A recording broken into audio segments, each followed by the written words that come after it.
రాష్ట్ర వ్యాప్తంగా ఉన్న స్టేట్ కమిటీ సభ్యులు, అదేవిధంగా డిస్ట్రిక్ట్ ప్రెసిడెంట్లు, కాన్స్టిట్యుయెన్సీ నియోజకవర్గ యూత్ ప్రెసిడెంట్స్, మిమ్మల్ని అందరినీ కూడా ఈరోజు ఇలా కలవడం చాలా సంతోషంగా ఉందని ఈ సందర్భంగా తెలియజేస్తాను. పార్టీలో క్రియాశీలకంగా ఈ కన్స్ట్రక్షన్ కార్యక్రమం అనేది చేస్తూ ఉన్నాం. ప్రతిపక్షంలో ఉన్నాం,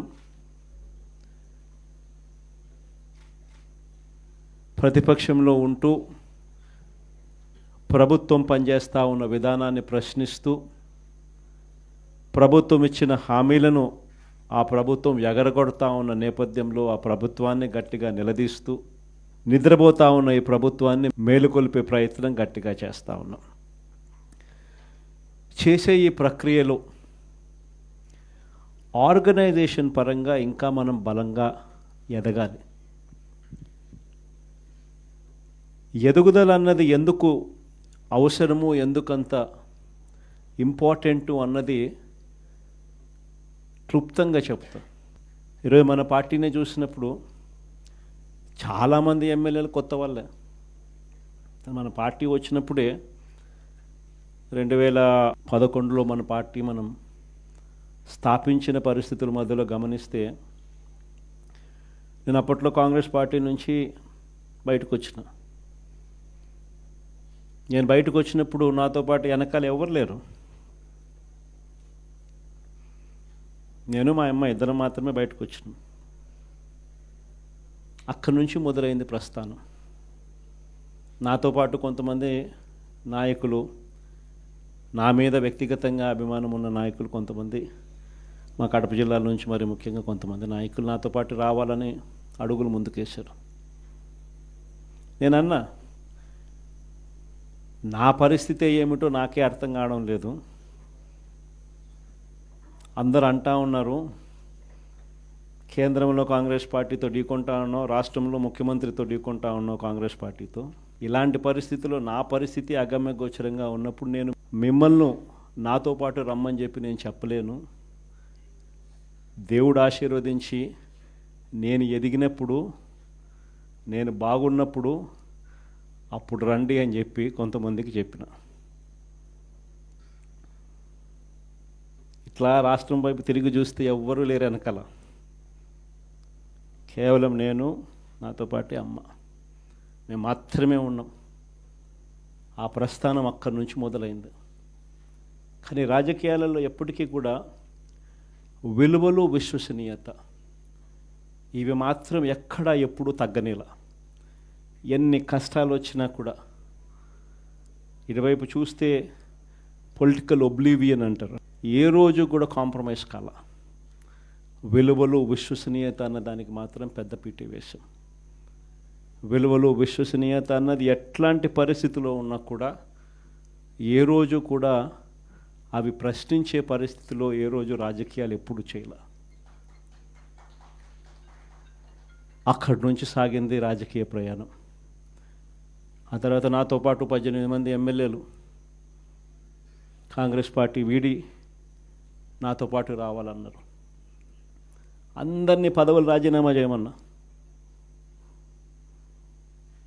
రాజమోహన్ రెడ్డి ఎంపీ నాతో పాటే వస్తానన్నాడు. అన్న రాజీనామా చేయన్న. రాజీనామా చేశాడు, వచ్చినాడు. బై ఎలక్షన్ జరిగింది. నా ఎలక్షన్ బై ఎలక్షన్, అమ్మ election by election, Rajamohan Reddy election by election. నా ఎలక్షన్లో 5,40,000 మెజారిటీ, ఆ 14th లోక్సభలో హయ్యెస్ట్ మెజారిటీ వచ్చింది మీ అన్నకే, జగన్కే. ఆ రోజు మనం ప్రమాణ స్వీకారం చేసేటప్పుడు పార్లమెంట్లో ప్రతి తల్లా కూడా మన వైపే తిరిగి చూస్తుంది. Highest majority in the 14th Lok Sabha. కానీ జీర్ణించుకోలేని పరిస్థితిలో మన మీద అంతే పగబట్టడం కూడా ఆ మెజారిటీని చూసి అనుకోండి, అది వేరే విషయం. ఆ తర్వాత తర్వాత రాజమోహన్ రెడ్డి కాంగ్రెస్ పార్టీలో ఉన్నప్పుడు పోటీ చేసినప్పుడు వచ్చిన మెజారిటీ కన్నా అంతకన్నా రెండింతల మెజారిటీతో ఆయన గెలిచినాడు. 2.5 లక్షల మెజారిటీతో ఆయన కూడా గెలిచడం జరిగింది. అందులో 18 మంది ఎమ్మెల్యేలు నాతో పాటు అడుగులు ముందుకు వేశారు. 18 మంది ఎమ్మెల్యేలు అప్పట్లో నాతో పాటు అడుగులు ముందుకు వేశారు. ప్రతి ఒక్కరికి చెప్పా, రాజీనామా చేస్తేనే బయటికి రండి అని చెప్పి. మొత్తం 18 మంది రాజీనామాలు చేసినారు.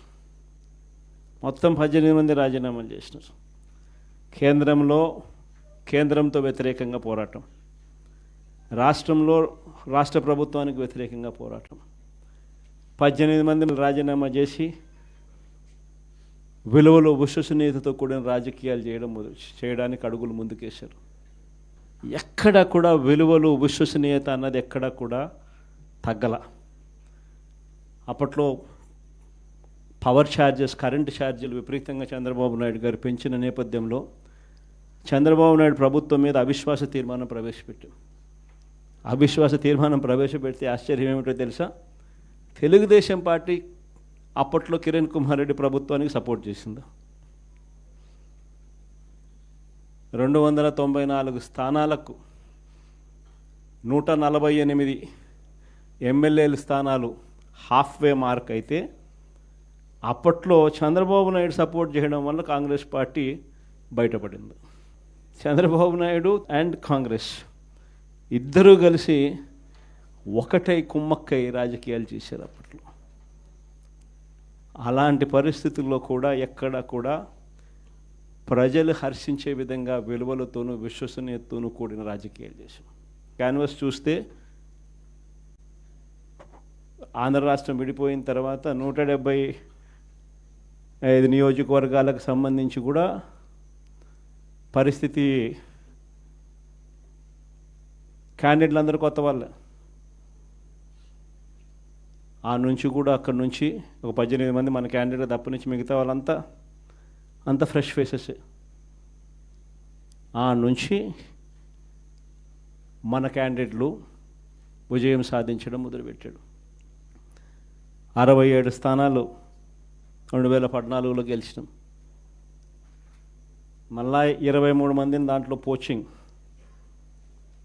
మళ్ళా మనల్ని పార్టీని వీకెన్ చేయడం కోసం అని చెప్పి 9 మంది ఎంపీలు గెలిస్తే 3 ఎంపీలను పోచింగ్, 67 మంది ఎమ్మెల్యేలో 23 మంది ఎమ్మెల్యేలు పోచింగ్. కానీ దేవుడు 2019 వచ్చేసరికి అది మొట్టికాయలు వేసాడు. మన దగ్గర నుంచి ఎంతమంది పోచింగ్ చేశారో కరెక్ట్గా అంతే నెంబరే, వాళ్ళ నెంబర్స్ కూడా కరెక్ట్గా అంతే 23కే పడ్డాయి. ఎంపీలు ఎంతమందిని పోచింగ్ చేశారో మళ్ళీ కరెక్ట్గా అంతే నెంబర్స్తోనే వాళ్ళ నెంబర్లు కూడా కట్టడయ్యాయి. నేను చెప్పేది ఎందుకు చెప్తా ఉన్నానంటే, ఈ విషయాలు అందరూ కొత్త వాళ్ళే. కొత్తదనానికి విలువ అన్నది ప్రతిపక్షంలో ఉన్నప్పుడే వస్తుంది. ప్రతిపక్షంలో ఏ నాయకుడైనా ఎదగలుగుతాడు, ఎవరైనా నాయకుడు కాగలుగుతాడు. అయితే 2 గుణాలు ఉండాలి. ఒకటి ప్రజలకు అందుబాటులో ఉండడం, రెండవది చిక్కటి చిరునవ్వుతో పలకరింపు. 2 ఖచ్చితంగా ఉండాలి. ప్రతిపక్షంలో ఉండాల్సింది మరొక మేజర్ గుణం ఏమిటి అని అంటే, ప్రజలకు ఏదైనా సమస్య వచ్చినప్పుడు ప్రజల తరపున మనం ప్రజలకు తోడుగా నిలబడగలగడం. ఈ 3 చేయగలిగితే ఎవరైనా లీడర్ కాగలుగుతాడు. ఇక్కడి నుంచి స్టార్ట్ చేయండి. నియోజకవర్గం స్థాయిలో నియోజకవర్గ అధ్యక్షుడిగా ఉన్న ప్రతి ఒక్కరికి నేను చెప్తా ఉన్నా, ఈ రోజు నుంచి స్టార్ట్ చేయండి. మనం ఈరోజు చూసేది యూత్ అధ్యక్షుడిగా, నియోజకవర్గం ఇన్ఛార్జిగా, యూత్ అధ్యక్షుడిగా ఫస్ట్ అడిగే ఇది. మీ చివరి అడుగు ఎమ్మెల్యే కావడం, అది గుర్తుపెట్టుకోండి.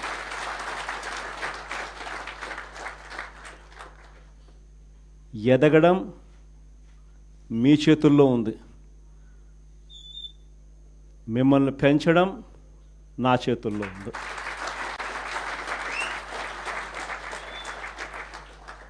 కానీ మీరు పెరగాలి అని అంటే నేను చెప్పిన ఈ 3 గుణాలు లేకపోతే ఎవరు పెరగరు.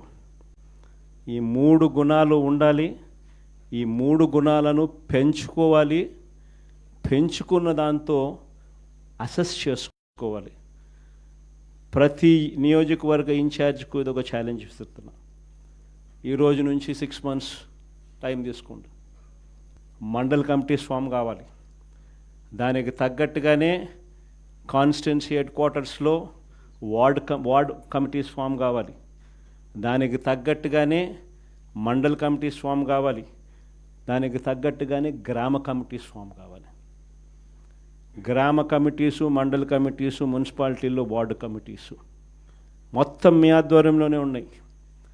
మొత్తం మీ ఆ చేతుల్లోనే ఆర్గనైజేషన్ ఉంది. ఆర్గనైజేషన్ చేసేటప్పుడు ధ్యాస పెట్టండి, బుర్ర పెట్టండి. కెపాసిటీ ఉన్న వాళ్ళని తీసుకొచ్చే కార్యక్రమం మొదలు పెట్టండి.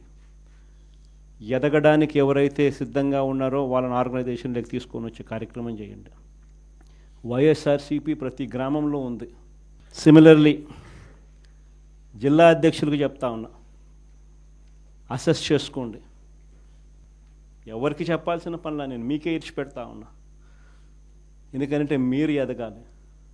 పర్యవేక్షించండి. నియోజకవర్గ స్థాయిలో ఉన్న యూత్ అధ్యక్షులు ఎలా పర్ఫామ్ చేస్తూ ఉన్నారు, వాళ్ళకు చేదోడు వాదోడుగా ఉండండి, వాళ్ళకు తోడుగా ఉండండి, గైడెన్స్ ఇవ్వండి, సలహాలు ఇవ్వండి, చేయి పట్టుకొని నడిపించండి. కమిటీస్ అన్నీ పర్ఫెక్ట్గా అయ్యేట్టుగా చూసుకోండి. ఈ ప్రోగ్రామ్స్ కన్నిటికీ కూడా ఫర్దర్ సూపర్విజన్ ఉండడం కోసం అని చెప్పి వర్కింగ్ ప్రెసిడెంట్లుగా, జోన్లకు వర్కింగ్ ప్రెసిడెంట్లుగా కూడా తీసుకొచ్చే కార్యక్రమం చేయబోతా ఉన్నాం. వర్కింగ్ ప్రెసిడెంట్లుగా వచ్చే వాళ్ళను యంగ్ ఎమ్మెల్యేలు ఎవరైతే ఆల్రెడీ మన పార్టీలో ఉండి నేడు ఎలక్షన్లో ఓడిపోయిన పరిస్థితుల్లో ఉన్న యంగ్స్టర్సు, యంగ్ ఎమ్మెల్యేలు ఎవరైతే ఉండారో, ఆర్గనైజేషన్ తెలిసిన వాళ్ళు, ఆర్గనైజేషన్ పరంగా మిమ్మల్ని సరిగ్గా గైడ్ చేయగలిగిన వాళ్ళు, మిమ్మల్ని కూడా తోడుగా మీకు నిలబడగలిగిన వాళ్ళు. ప్రతిపక్షంలో ఉన్నాం కాబట్టి కేసులు పెట్టించుకోవాల్సి వస్తుంది. కేసులు పెట్టించుకునేటప్పుడు మీకు అండగా తోడుగా కేసులు పెట్టించుకున్నా పర్వాలేదు. ఈ రకంగా కేసులు పెట్టినా కూడా ఈ రకంగా దాన్ని మనం మెనూవర్ చేయొచ్చు. ఈ రకంగా వ్యవస్థలన్నీ మనకు తోడుగా ఉంటాయి. పార్టీ ఈ రకంగా మీకు అండగా ఉంటుంది అని భరోసా ఇచ్చేందుకు యంగ్ ఎమ్మెల్యేలను వర్కింగ్ ప్రెసిడెంట్గా కూడా తీసుకొచ్చే కార్యక్రమం చేస్తూ ఉన్నాం. సిద్ధార్థ్ కూడా ఒక జోన్కు అదే మాదిరిగా వర్కింగ్ ప్రెసిడెంట్గా ఉంటాడు. సిమిలర్లీ ఈస్ట్ వెస్ట్కు, ఉత్తరాంధ్రకు, కృష్ణా గుంటూరుకు ఈ రకమైన జోన్లకన్నిటికీ కూడా వర్కింగ్ ప్రెసిడెంట్లుగా యంగ్ ఎమ్మెల్యేలను కంటెస్ట్ చేసిన వాళ్ళను కూడా తీసుకొచ్చే కార్యక్రమం చేస్తూ ఉన్నాం. ఆర్గనైజేషన్ పరంగా యూత్ కానీ, మహిళ కానీ, స్టూడెంట్ కానీ, రైతు కానీ ఈ 4 చాలా బలంగా ఉండాలి. తర్వాత ఎస్సీ ఆర్గనైజేషను, ఎస్టీ ఆర్గనైజేషను, బీసీల ఆర్గనైజేషన్, ఇవన్నీ కూడా ఇవే స్థాయిలో ఇంతే బలంగా తయారు కావాలి.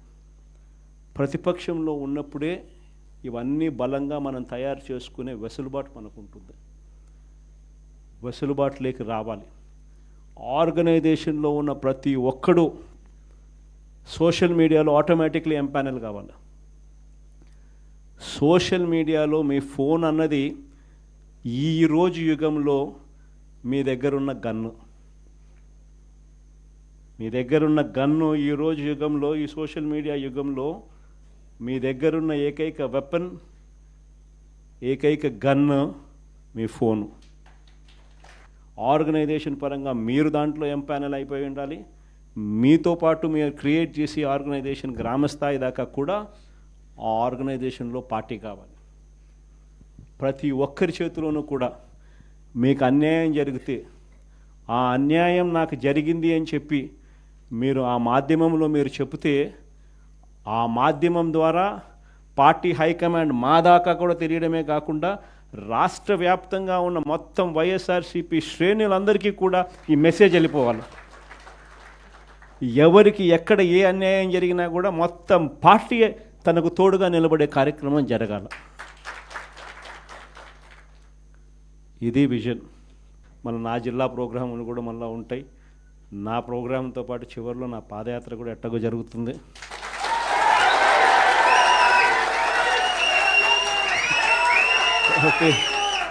కాబట్టి ఆ టైం వచ్చినప్పుడు ఇంకా మీతో ఇంకా ఎక్కువ మమేకమయ్యే పరిస్థితి ఉంటుంది.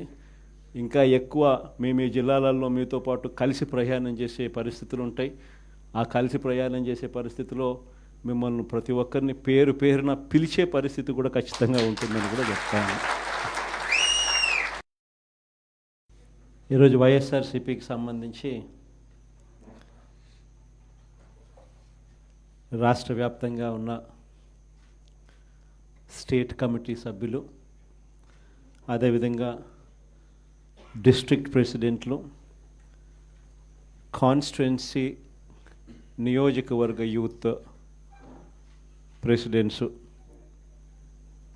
మిమ్మల్ని అందరినీ కూడా ఈరోజు ఇలా కలవడం చాలా సంతోషంగా ఉందని ఈ సందర్భంగా తెలియజేస్తాను.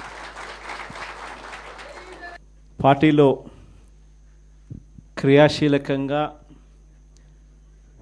ఈ కన్స్ట్రక్షన్ కార్యక్రమం అనేది చేస్తూ ఉన్నాం. ప్రతిపక్షంలో ఉన్నాం. ప్రతిపక్షంలో ఉంటూ ప్రభుత్వం పనిచేస్తూ ఉన్న విధానాన్ని ప్రశ్నిస్తూ, ప్రభుత్వం ఇచ్చిన హామీలను ఆ ప్రభుత్వం ఎగరగొడతా ఉన్న నేపథ్యంలో ఆ ప్రభుత్వాన్ని గట్టిగా నిలదీస్తూ, నిద్రపోతూ ఉన్న ఈ ప్రభుత్వాన్ని మేలుకొల్పే ప్రయత్నం గట్టిగా చేస్తూ ఉన్నాం. చేసే ఈ ప్రక్రియలో ఆర్గనైజేషన్ పరంగా ఇంకా మనం బలంగా ఎదగాలి. ఎదుగుదల అన్నది ఎందుకు అవసరము, ఎందుకంత ఇంపార్టెంటు అన్నది క్లుప్తంగా చెప్తాం. ఈరోజు మన పార్టీని చూసినప్పుడు చాలామంది ఎమ్మెల్యేలు కొత్త వాళ్ళే. మన పార్టీ వచ్చినప్పుడే 2011లో మన పార్టీ మనం స్థాపించిన పరిస్థితుల మధ్యలో గమనిస్తే, నేను అప్పట్లో కాంగ్రెస్ పార్టీ నుంచి బయటకు వచ్చిన. నేను బయటకు వచ్చినప్పుడు నాతో పాటు వెనకాల ఎవరు లేరు. నేను మా అమ్మ ఇద్దరం మాత్రమే బయటకు వచ్చినాం. అక్కడి నుంచి మొదలైంది ప్రస్థానం. నాతో పాటు కొంతమంది నాయకులు, నా మీద వ్యక్తిగతంగా అభిమానం ఉన్న నాయకులు కొంతమంది, మా కడప జిల్లాల నుంచి మరి ముఖ్యంగా కొంతమంది నాయకులు నాతో పాటు రావాలని అడుగులు ముందుకేశారు. నేనన్నా, నా పరిస్థితి ఏమిటో నాకే అర్థం కావడం లేదు. అందరూ అంటా ఉన్నారు కేంద్రంలో కాంగ్రెస్ పార్టీతో ఢీకొంటా ఉన్నావు, రాష్ట్రంలో ముఖ్యమంత్రితో ఢీకొంటా ఉన్నావు కాంగ్రెస్ పార్టీతో. ఇలాంటి పరిస్థితుల్లో నా పరిస్థితి అగమ్య గోచరంగా ఉన్నప్పుడు నేను మిమ్మల్ని నాతో పాటు రమ్మని చెప్పి నేను చెప్పలేను. దేవుడు ఆశీర్వదించి నేను ఎదిగినప్పుడు, నేను బాగున్నప్పుడు అప్పుడు రండి అని చెప్పి కొంతమందికి చెప్పిన. ఇట్లా రాష్ట్రం వైపు తిరిగి చూస్తే ఎవ్వరూ లేరు వెనకాల. కేవలం నేను, నాతో పాటు అమ్మ, మేము మాత్రమే ఉన్నాం. ఆ ప్రస్థానం అక్కడి నుంచి మొదలైంది. కానీ రాజకీయాలలో ఎప్పటికీ కూడా విలువలు, విశ్వసనీయత ఇవి మాత్రం ఎక్కడా ఎప్పుడూ తగ్గనేలా. ఎన్ని కష్టాలు వచ్చినా కూడా ఇటువైపు చూస్తే పొలిటికల్ ఒబ్లివియన్ అంటారు, ఏ రోజు కూడా కాంప్రమైజ్ కాల. విలువలు, విశ్వసనీయత అన్న దానికి మాత్రం పెద్ద పీట వేశాం. విలువలు, విశ్వసనీయత అన్నది ఎట్లాంటి పరిస్థితిలో ఉన్నా కూడా ఏ రోజు కూడా అవి ప్రశ్నించే పరిస్థితిలో ఏ రోజు రాజకీయాలు ఎప్పుడు చేయాల. అక్కడి నుంచి సాగింది రాజకీయ ప్రయాణం. ఆ తర్వాత నాతో పాటు 18 మంది ఎమ్మెల్యేలు కాంగ్రెస్ పార్టీ వీడి నాతో పాటు రావాలన్నారు. అందరినీ పదవులు రాజీనామా చేయమన్నా. రాజమోహన్ రెడ్డి ఎంపీ నాతో పాటే వస్తానన్నాడు. అన్న రాజీనామా చేయన్నా. రాజీనామా చేశాడు, వచ్చినాడు. బై ఎలక్షన్ జరిగింది. నా ఎలక్షన్ బై ఎలక్షన్, అమ్మ election by election, Rajamohan Reddy election by election. నా ఎలక్షన్లో 5,40,000 మెజారిటీ, ఆ 14th లోక్సభలో హయ్యెస్ట్ మెజారిటీ వచ్చింది మీ అన్నకే, జగన్కే. ఆ రోజు మనం ప్రమాణ స్వీకారం చేసేటప్పుడు పార్లమెంట్లో ప్రతి తల్లా కూడా మన వైపే తిరిగి చూస్తుంది. Highest majority in the 14th Lok Sabha. కానీ జీర్ణించుకోలేని పరిస్థితిలో మన మీద అంతే పగబట్టడం కూడా ఆ మెజారిటీని చూసి అనుకోండి, అది వేరే విషయం. ఆ తర్వాత అమ్మ, తర్వాత రాజమోహన్ రెడ్డి కాంగ్రెస్ పార్టీలో ఉన్నప్పుడు పోటీ చేసినప్పుడు వచ్చిన మెజారిటీ కన్నా అంతకన్నా 2 మెజారిటీతో ఆయన గెలిచినాడు. 2.5 లక్షల మెజారిటీతో ఆయన కూడా గెలిచడం జరిగింది.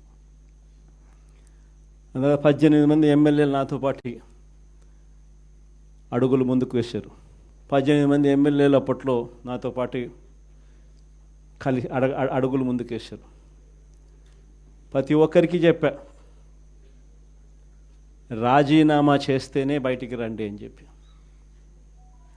మొత్తం 18 మంది రాజీనామాలు చేసినారు.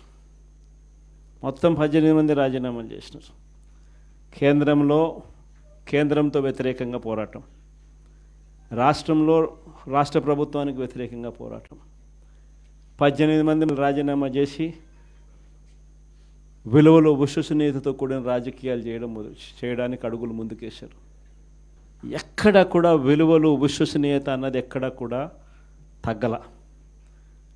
అప్పట్లో పవర్ ఛార్జెస్, కరెంటు ఛార్జీలు విపరీతంగా చంద్రబాబు నాయుడు గారు పెంచిన నేపథ్యంలో చంద్రబాబు నాయుడు ప్రభుత్వం మీద అవిశ్వాస తీర్మానం ప్రవేశపెడితే ఆశ్చర్యం ఏమిటో తెలుసా? తెలుగుదేశం పార్టీ అప్పట్లో కిరణ్ కుమార్ రెడ్డి ప్రభుత్వానికి సపోర్ట్ చేసింది. 294 స్థానాలకు 148 ఎమ్మెల్యేల స్థానాలు హాఫ్వే మార్క్ అయితే, అప్పట్లో చంద్రబాబు నాయుడు సపోర్ట్ చేయడం వల్ల కాంగ్రెస్ పార్టీ బయటపడింది. చంద్రబాబు నాయుడు అండ్ కాంగ్రెస్ ఇద్దరూ కలిసి ఒకటై కుమ్మక్కై రాజకీయాలు చేశారు అప్పట్లో. అలాంటి పరిస్థితుల్లో కూడా ఎక్కడ కూడా ప్రజలు హర్షించే విధంగా విలువలతోనూ విశ్వసనీయతతోనూ కూడిన రాజకీయాలు చేశాం. క్యాన్వస్ చూస్తే ఆంధ్ర రాష్ట్రం విడిపోయిన తర్వాత 175 నియోజకవర్గాలకు సంబంధించి కూడా పరిస్థితి, క్యాండిడేట్లు అందరూ కొత్త వాళ్ళే. అక్కడి నుంచి ఒక 18 మంది మన క్యాండిడేట్ తప్ప నుంచి మిగతా వాళ్ళంతా ఫ్రెష్ ఫేసెస్. నుంచి మన క్యాండిడేట్లు విజయం సాధించడం మొదలుపెట్టాడు. 67 స్థానాలు 2014లో గెలిచినాం. మళ్ళా 23 మందిని దాంట్లో పోచింగ్, మళ్ళా మనల్ని పార్టీని వీకెన్ చేయడం కోసం అని చెప్పి 9 మంది ఎంపీలు గెలిస్తే 3 ఎంపీలను పోచింగ్, 67 మంది ఎమ్మెల్యేలో 23 మంది ఎమ్మెల్యేలు పోచింగ్. కానీ దేవుడు 2019 వచ్చేసరికి అదే మొట్టికాయలు వేసాడు. మన దగ్గర నుంచి ఎంతమంది పోచింగ్ చేశారో కరెక్ట్గా అంతే నెంబరే, వాళ్ళ నెంబర్స్ కూడా కరెక్ట్గా అంతే 23కే పడ్డాయి. ఎంపీలు ఎంతమందిని పోచింగ్ చేశారో మళ్ళీ కరెక్ట్గా అంతే నెంబర్స్తోనే వాళ్ళ నెంబర్లు కూడా కట్టడయ్యాయి. నేను చెప్పేది ఎందుకు చెప్తా ఉన్నానంటే, ఈ విషయాలు అందరూ కొత్త వాళ్ళే. కొత్తదనానికి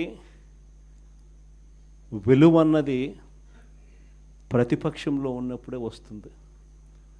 ప్రతిపక్షంలో ఏ నాయకుడైనా ఎదగలుగుతాడు, ఎవరైనా నాయకుడు కాగలుగుతాడు. అయితే 2 గుణాలు ఉండాలి. ఒకటి ప్రజలకు అందుబాటులో ఉండడం, రెండవది చిక్కటి చిరునవ్వుతో పలకరింపు. 2 ఖచ్చితంగా ఉండాలి. ప్రతిపక్షంలో ఉండాల్సింది మరొక మేజర్ గుణం ఏమిటి అని అంటే, ప్రజలకు ఏదైనా సమస్య వచ్చినప్పుడు ప్రజల తరపున మనం ప్రజలకు తోడుగా నిలబడగలగడం. ఈ 3 చేయగలిగితే ఎవరైనా లీడర్ కాగలుగుతాడు. ఇక్కడి నుంచి స్టార్ట్ చేయండి. నియోజకవర్గం స్థాయిలో నియోజకవర్గ అధ్యక్షుడిగా ఉన్న ప్రతి ఒక్కరికి నేను చెప్తా ఉన్నా, ఈ రోజు నుంచి స్టార్ట్ చేయండి. మనం ఈరోజు చూసేది యూత్ అధ్యక్షుడిగా, నియోజకవర్గం ఇన్ఛార్జిగా, యూత్ అధ్యక్షుడిగా ఫస్ట్ అడిగే ఇది. మీ చివరి అడుగు ఎమ్మెల్యే కావడం, అది గుర్తుపెట్టుకోండి.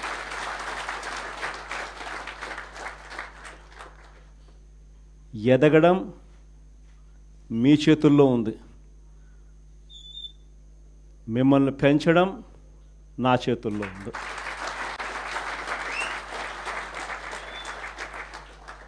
కానీ మీరు పెరగాలి అని అంటే నేను చెప్పిన ఈ 3 గుణాలు లేకపోతే ఎవరు పెరగరు. ఈ 3 గుణాలు ఉండాలి. ఈ 3 గుణాలను పెంచుకోవాలి. పెంచుకున్న దాంతో అసెస్ చేసుకోవాలి. ప్రతి నియోజకవర్గ ఇన్ఛార్జ్కు ఇది ఒక ఛాలెంజ్ ఇస్తున్నా. ఈ రోజు నుంచి 6 months టైం తీసుకోండి. మండల్ కమిటీస్ ఫామ్ కావాలి.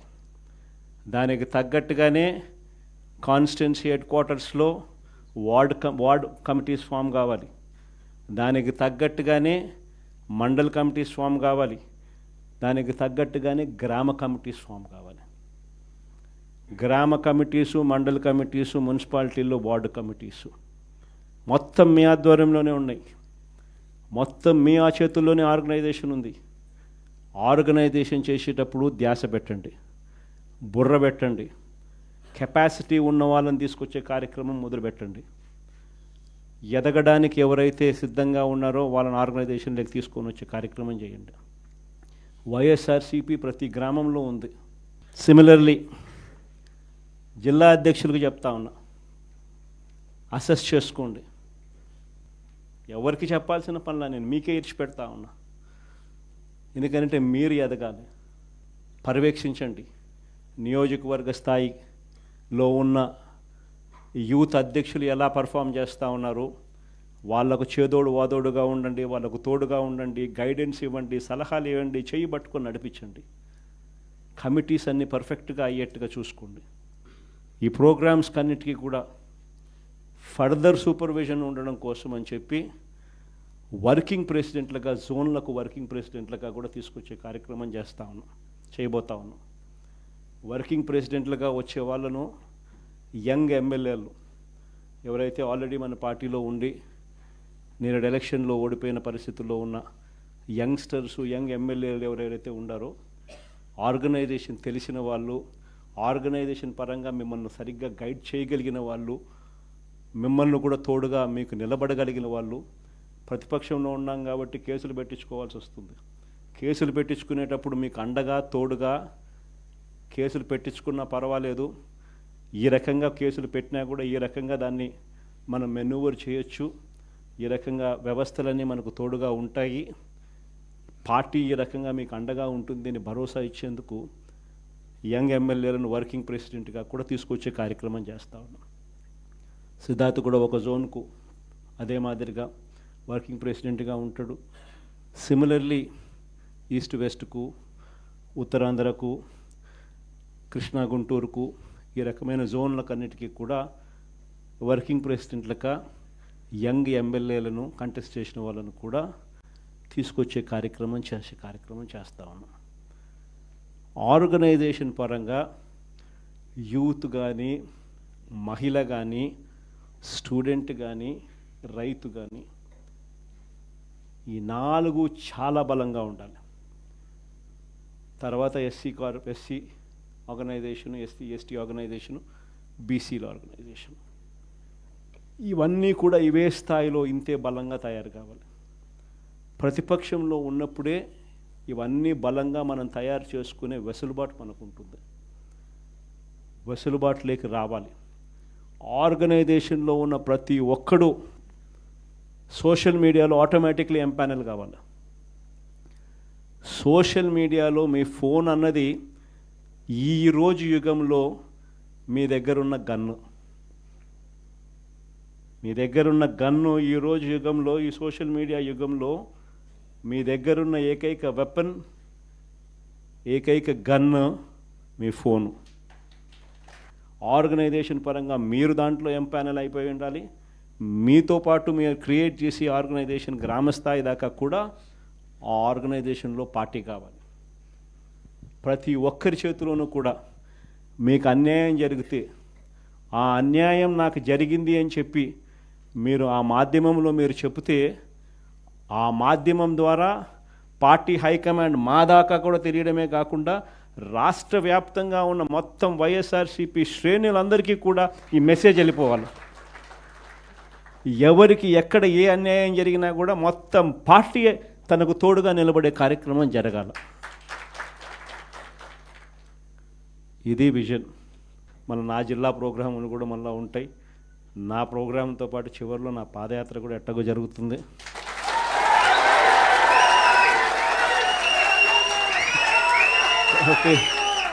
కాబట్టి ఆ టైం వచ్చినప్పుడు ఇంకా మీతో ఇంకా ఎక్కువ మమేకమయ్యే పరిస్థితి ఉంటుంది. ఇంకా ఎక్కువ మీ జిల్లాలలో మీతో పాటు కలిసి ప్రయాణం చేసే పరిస్థితులు ఉంటాయి. ఆ కలిసి ప్రయాణం చేసే పరిస్థితిలో మిమ్మల్ని ప్రతి ఒక్కరిని పేరు పేరున పిలిచే పరిస్థితి కూడా ఖచ్చితంగా ఉంటుందని కూడా చెప్తాను.